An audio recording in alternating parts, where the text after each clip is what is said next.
Halika, alalahanin mo ang tunay na kahalagahan ng Pasko, sapagkat kayo na lamang ang pagsinta ng Diyos sa sanlibutan.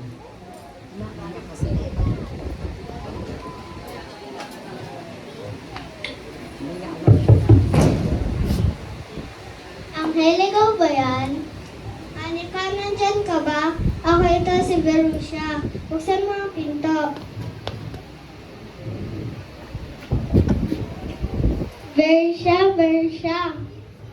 Nagpunta ka nga, gaya ng sabi ng anghel. Anika, anong sinasabi mo? Okay ka lang ba? Oo, okay lang ako.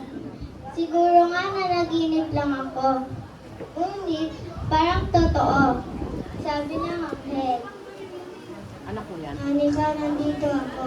Siguro ka ba na nandito ka? Oo, sabi ng anghel. Okay, Anika. Naniniwala na ako sa iyo. Pero makinig ka ng mabuti.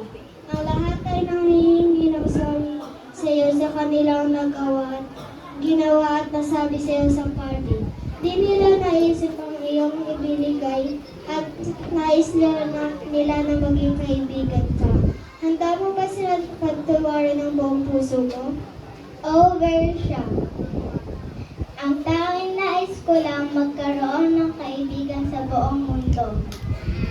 Okay, tara na ulit at pumunta sa party para malaman na rin ang lahat na okay ka lang at kung pwede mo ikwento sa akin ang iyong panaginip. Okay na.